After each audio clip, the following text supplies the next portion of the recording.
Welcome to another Listener into Lead podcasting tip, where I'll be sharing 30 tips on how coaches can begin to nurture listeners into leads while positioning themselves as a trusted authority with their very own podcast. Want to get leads and business from your podcast? You're in the right place. Hi, this is Anne-Marie and welcome to another Listener into Lead tip. This is tip number 2.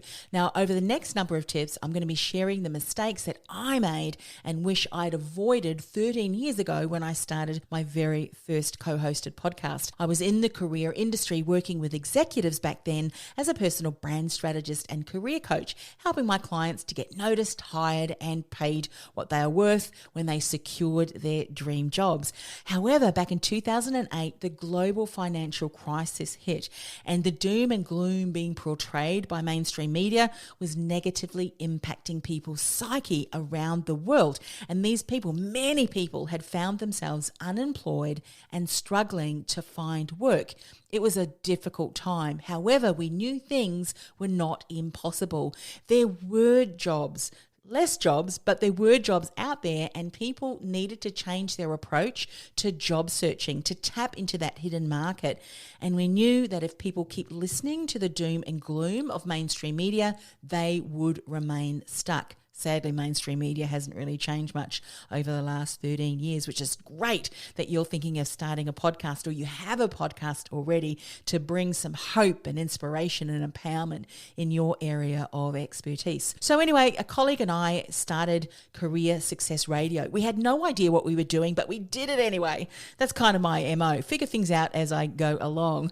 But even after 2 years of publishing the show, we were able to build some great relationships with career experts from around the world who we invited on the show as guests, and we built a global audience. But one of the things that we struggled with, and this was the main reason we stopped production, was that we just couldn't monetize our podcast. We just couldn't afford the time, the energy, and money to continue production. Now, 13 years on and learning many things along the way, especially about how to leverage the audience that I was building and being able to nurture those listeners into leads while also nurturing relationships with guests for business and other growth opportunities, I've been able to pinpoint some of the mistakes that my co-host and I made, which I want to share in the next 5 tips. So the first mistake was that we assumed people would listen to us on the podcast, hear the information and insights we shared, then rush on over to our website to find out how they could work with us. But that was far from true. And what I know now is, and we know this as businesses,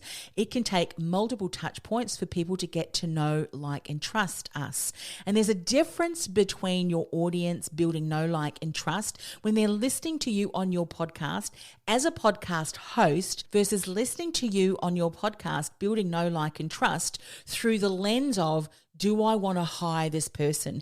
Do I want to hire this coach, this consultant as my mentor, as my coach and my consultant?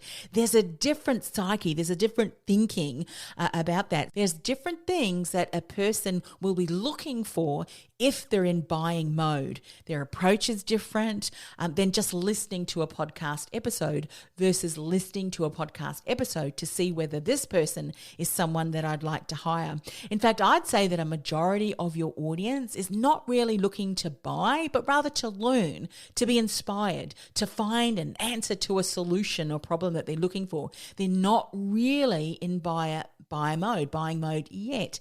But there are subtle things that you can do that will begin to position you from the host of your podcast to someone that they would even consider working with. Subtle, intentional, integral steps. And I'm going to be sharing some of those in upcoming tips. So just to recap, the first mistake or misassumption really that we made was assuming people would listen to us, go from our podcast right on over to the website to find out more about how they could hire us. And again, that was far from the truth. There were some missing steps which were vital, and of course I'm going to be sharing those in upcoming tips. So I'll see you on tip number 3, where I'll share another mistake, another misassumption that we made that many other businesses actually continue to make with their podcast. I'll see you in tip number 3. Do you feel like the world's best kept secret and thinking about starting a podcast to build your visibility and reach? Or maybe you've started a podcast but you're just not generating the results you'd hope for. Go ahead and access my profitable profitable and purposeful podcasting masterclass where I'll show you how, with the right strategy in place, you can begin to nurture listeners